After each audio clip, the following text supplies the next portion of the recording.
Le marché crypto est dans une phase très particulière en ce moment. Et même si en apparence tout semble calme, plusieurs signaux montrent que quelque chose d'important est en train de se préparer.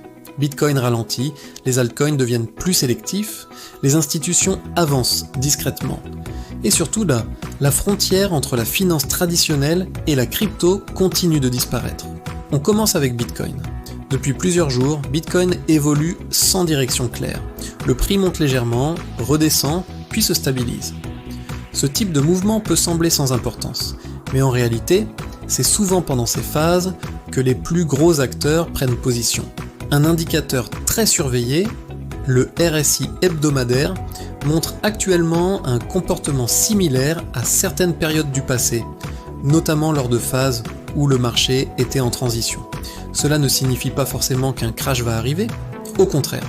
Cela signifie souvent que le marché se prépare pour un mouvement plus important, car pendant que les investisseurs particuliers hésitent, les grandes institutions, elles, continuent d'agir.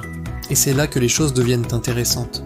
Une entreprise gérant plus de 100 milliards de dollars d'actifs a récemment déclaré que Bitcoin est en train de passer dans une nouvelle phase de maturité. Selon eux, les mouvements extrêmes pourraient progressivement laisser place à un marché plus structuré, avec une adoption plus large et plus stable.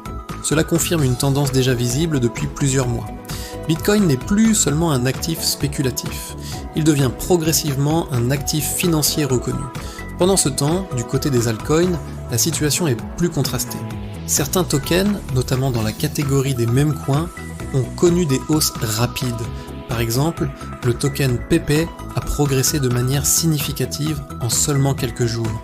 Ce type de mouvement montre que la spéculation est toujours présente dans le marché, mais en même temps, d'autres meme coins comme Dogecoin ou Shiba Inu montrent des signes de ralentissement. Cela signifie que la liquidité devient plus sélective. L'argent ne disparaît pas. Il se déplace simplement vers les actifs considérés comme ayant le plus de potentiel à court ou moyen terme. Et ce comportement est typique des marchés en phase de transition. Mais l'une des informations les plus importantes concerne l'évolution technologique du secteur. Charles Hoskinson, le fondateur de Cardano, a annoncé le développement d'un nouveau réseau axé sur la confidentialité, utilisant une technologie appelée Zero Knowledge Proofs.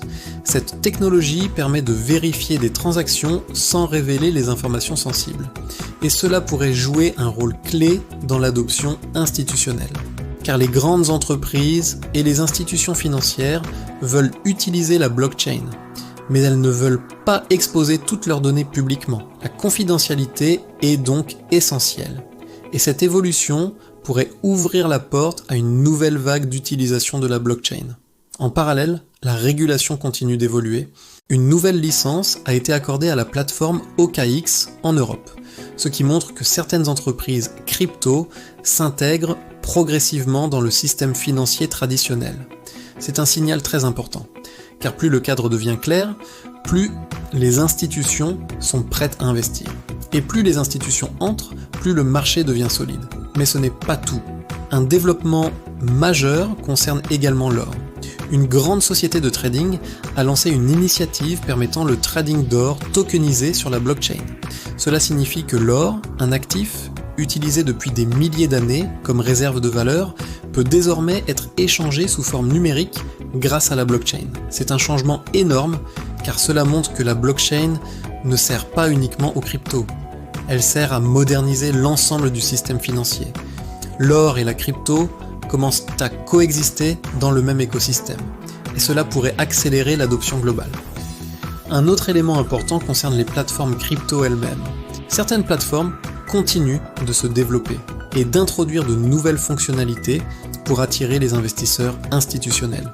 Cela montre que l'infrastructure du marché continue de se renforcer. Et plus l'infrastructure est solide, plus le marché peut croître sur le long terme. En résumé, plusieurs tendances importantes se dessinent actuellement. Bitcoin est dans une phase de consolidation. Les altcoins restent actifs, mais la liquidité devient plus sélective. Les institutions continuent d'entrer sur le marché, la régulation progresse, et la tokenisation d'actifs comme l'or montre que la blockchain est en train de transformer la finance globale. Ce type de période peut sembler calme, mais historiquement, ce sont souvent ces phases qui précèdent les plus grands mouvements. Le marché est en train de se préparer, et la prochaine phase pourrait être déterminante.